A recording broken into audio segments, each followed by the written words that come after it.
But Governor Tim Walz still pointing blame at everyone else, posting, quote, "This is Trump's long game. We've spent years cracking down on fraudsters. It's a serious issue, but this has been his plan all along. He's politicizing the issue to defund programs that help Minnesotans."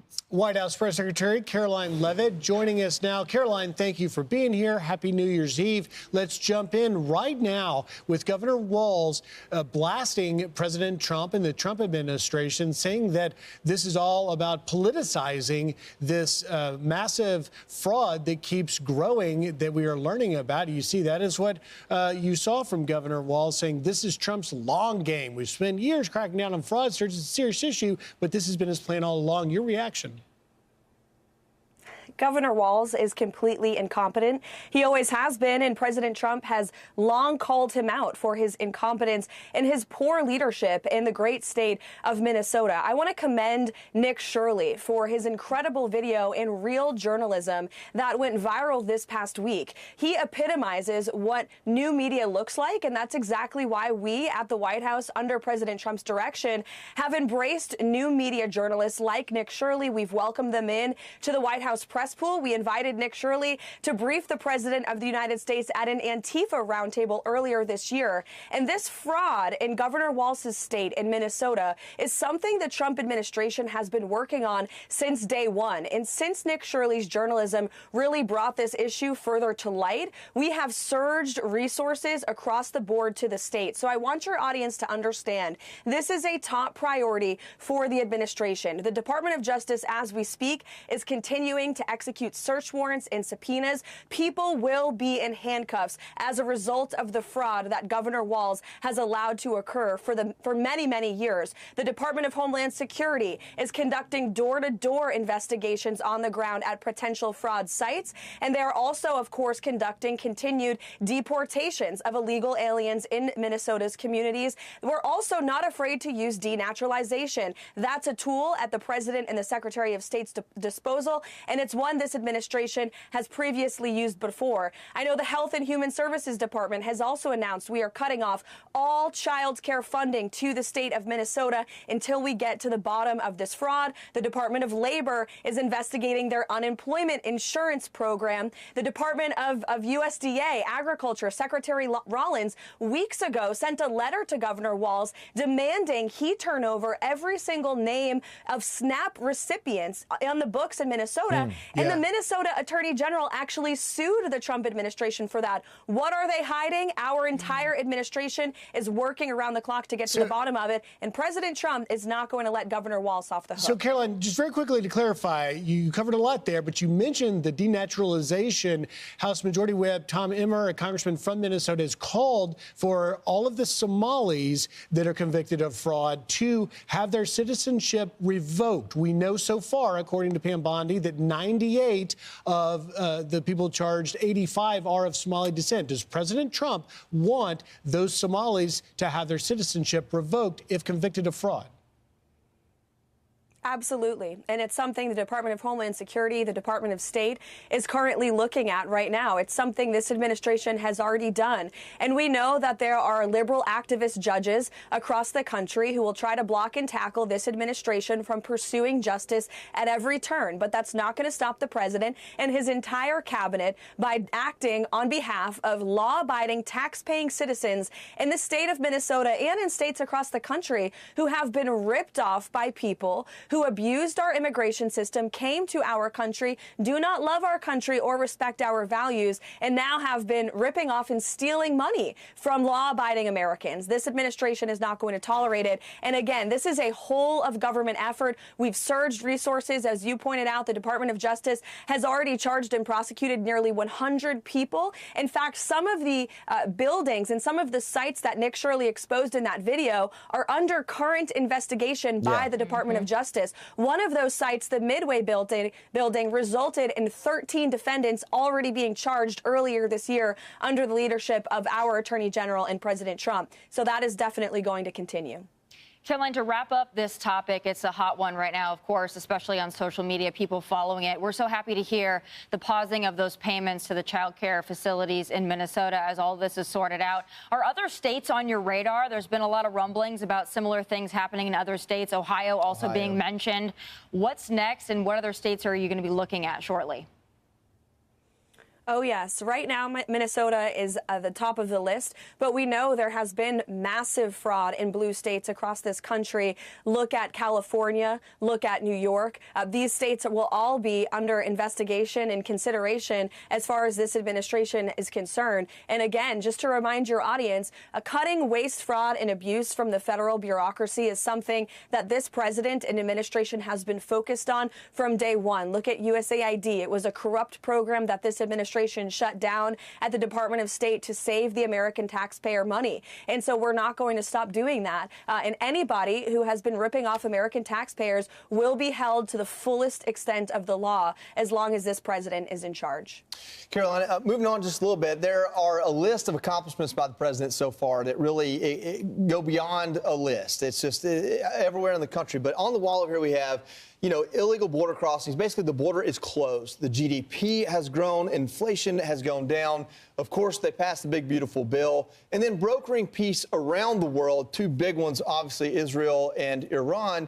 And, of course, the ending of DEI and federal programs. When I look at this list, the one thing I see is that only one of them is codified in legislation.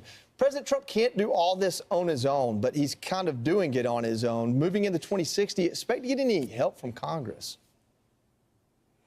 Well, the president has a great relationship with Congress. He has a great working relationship with Speaker Johnson, Senate Majority Leader Thune. The president's been very clear he wants to do away with the filibuster so Republicans can really play tough and smart and pass as much good legislation ahead of the midterms, but over the course of the president's next 3 years in office so we can truly and fully save America before President Trump departs in 2028. But as for the next year, the American people have so much to look forward to. The president will continue to build off of his historic accomplishments. The border will continue to stay shut. Mass deportations will continue. The largest tax cuts in American history for middle-class Americans that President Trump signed into law last year will be going into effect this year. So hardworking Americans will start to see that money going back into their pockets. We know core inflation right now is at a 5-year record low. The full weight of President Trump's economic agenda, everything that he and his economic team have been doing over the course of the last year, is really going to come to fruition this year. And I think you're going to see an economic boom. You're going to continue to see a crackdown on crime in states across the country. The president is just laser focused around the clock. And I've seen this firsthand. It's really remarkable how hard he works to make our country safer and more prosperous. And I think the best is yet to come in 2026. Caroline, best is yet to come for America. Best is also yet to come for you. We're so happy to congratulate you, soon to be a mom of 2. We're so happy for you. What can you tell us, and what is it going to look like for you to be a mom of 2 this summer? Well, thank you so much. My husband and I are so excited to grow our family and to add a girl into the mix. I had my son during the midst of the 2024 campaign and got right back to work. So I'm very grateful to President Trump and our Chief of Staff, Susie Wiles, who have really fostered a pro-family working environment at the White House. Almost all of my West Wing colleagues have young children. So we're all raising our families together and working for the president. It is a very busy season of life, but it's a lot of fun, and I look forward to doing it all over again in 2026. That is amazing. And Caroline, please tell your husband, take it from me and Joey, being a girl dad is the very best thing ever. Absolutely it is. Thank you, Caroline. Happy New Year. Thank you, guys. Happy New Year. Listen, if this Fox News interview with Caroline Levitt didn't wake you up, I don't know what will. Because what we're watching right now in Minnesota and across this country isn't just fraud. It is corruption. It is incompetence. And it is betrayal of the American taxpayer. And Governor Tim Walz wants to blame Donald Trump. Give me a break. The fraud and the blame game.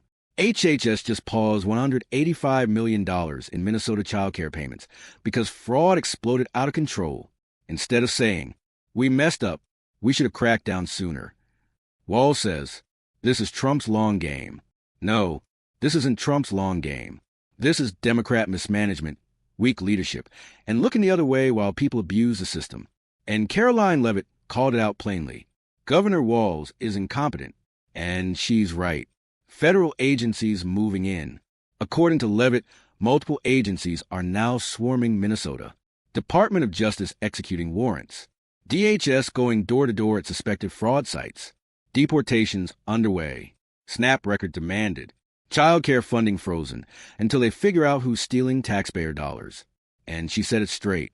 People will be in handcuffs. Good, because if you rip off American taxpayers, whether you're born here or not, you should pay the price.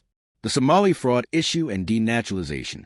We learned 98 plus charged, 85 reportedly Somali in origin, and the administration is looking at denaturalization if convicted.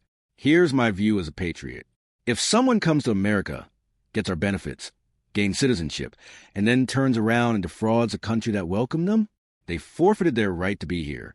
Citizenship is a privilege, not a free lifetime membership to loot the system. And guess what? Courts, activist judges, and radical left politicians are going to fight this, not because they care about justice, but because fraud and dependency create voters, and they know it. Minnesota is just a start. Leavitt mentioned, Minnesota is priority number 1, but California, New York, and other blue states? Yeah, they'll be next, because this isn't isolated. This is what happens when heavy checkmark, zero accountability. Heavy checkmark, open borders.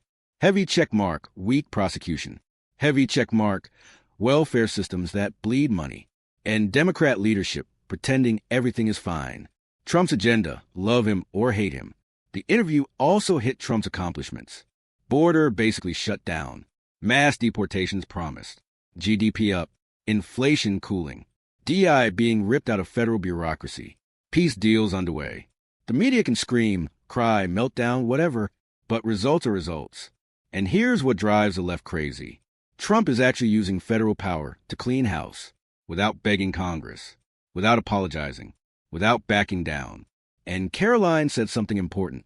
Republicans may push to end the filibuster. Good, because Democrats use power like a weapon. Republicans treat it like a museum artifact. If you want to save the country, you fight to win. This isn't about Somalia. It's about law and order. Let me be crystal clear. This isn't about race. This isn't about ethnicity.